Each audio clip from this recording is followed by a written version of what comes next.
नमस्कार. चला, आज आपण एका खूपच वेगळ्या आणि अनोख्या कायदेशीर व्यवस्थेबद्दल बोलूया. हिंदू अविभक्त कुटुंब आणि सहदायिकत्व.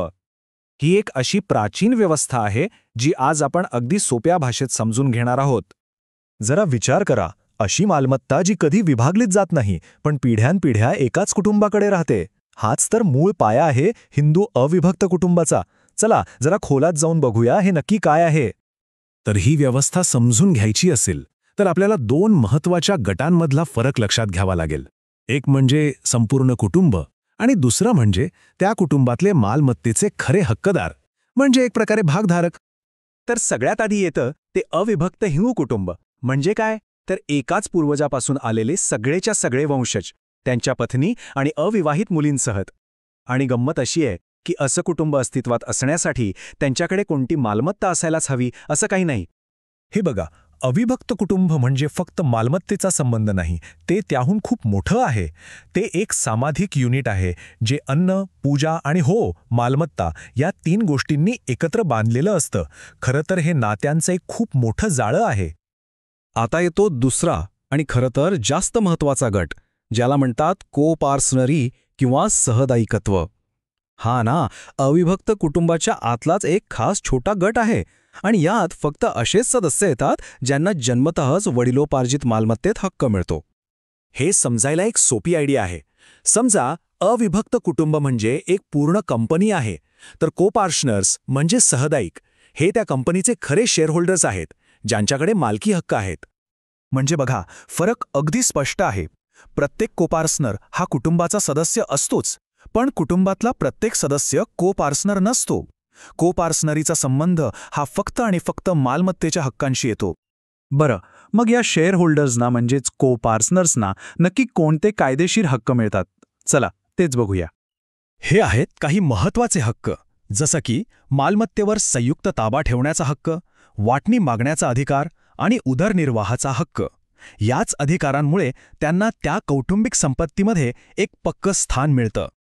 आणि आता येतो सगळ्यात इंटरेस्टिंग हक्क, राईट ऑफ सर्व्हायव्हरशिप किंवा उत्तरजीवितेचा हक्क. याचा अर्थ काय?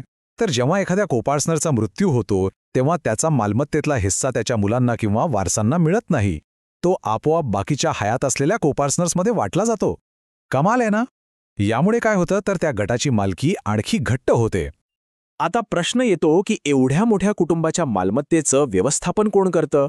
इथे एंट्री होते कर्ताची, जो असतो कुटुंबाचा CEO. कर्ता म्हणजे थोडक्यात कुटुंबाचा मॅनेजर. परंपरेनुसार घरातला जो सर्वात ज्येष्ठ पुरुष सदस्य असतो तो कर्ता बनतो आणि मग कुटुंबाचे सगळे आर्थिक आणि कायदेशीर निर्णय घेण्याची जबाबदारी त्याच्यावर येते. हे कर्त्याचं पद ज्येष्ठतेवरच ठरतं, म्हणजे सहसा वडील किंवा मोठा भाऊच कुटुंबाचा कारभार पाहतात. इथे काही निवडणूक वगैरे नसते, तर वयानुसार हे पद आपोआपच मिळतं. आणि कर्त्याचे अधिकार ते खूप मोठे असतात. कुटुंबाचं उत्पन्न आणि खर्च सांभाळणं, कुटुंबाच्या गरजेसाठी कर्ज काढणं किंवा एखादा कौटुंबिक व्यवसाय असेल तर तो चालवणं, हे सगळं कर्ता करतो. म्हणजे तो कुटुंबाचा एक प्रकारे फायनान्शियल बॅकबोन असतो. पण थांबा, एक महत्त्वाची गोष्ट आहे. कर्त्याचे अधिकार अमर्याद नसतात. तो मालमत्ता विकू शकतो, पण त्याला बंधनं आहेत. फक्त दोनच कारणांसाठी.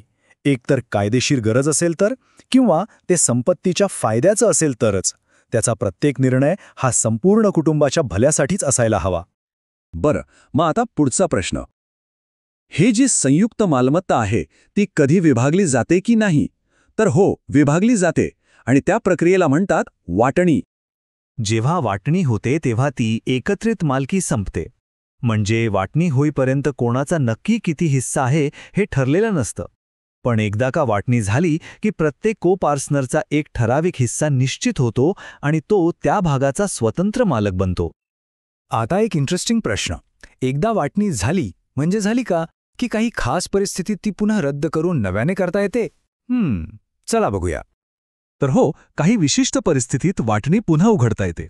उदाहरणार्थ, वाटणी करताना काही फसवणूक झाली असेल किंवा एखादी मालमत्ता वाटपातून चुकून सुटली असेल, एखादा कोपार्सनर गैरहजर असेल किंवा वडिलांच्या मृत्यूनंतर मुलाचा जन्म झाला असेल, तर अशावेळी त्या वाटणीवर पुन्हा विचार केला जाऊ शकतो. तर मग ही इतकी जुनी प्राचीन व्यवस्था आजच्या काळात या आधुनिक जगात कितपत लागू होते यावर विचार करणं महत्त्वाचं आहे. हे वाक्य बघा, हे या संपूर्ण व्यवस्थेचं सार सांगतं. कोपार्टनरी किंवा सहदायिकत्व हे काही आपण एकमेकात करार करून तयार करू शकत नाही. ही पूर्णपणे कायद्याची निर्मिती आहे आणि हेच याचं सगळ्यात मोठं वैशिष्ट्य आहे. आणि जाता जाता एक विचार करायला लावणारा प्रश्न. आजच्या जगात जिथे प्रत्येक जण वैयक्तिक हक्क आणि स्वातंत्र्याला महत्त्व देतो, तिथे अशा सामूहिक वारशाचं, एका एकत्रित कुटुंबाच्या ओळखीचं काय मूल्य आहे, ह्यावर नक्कीच विचार व्हायला हवा.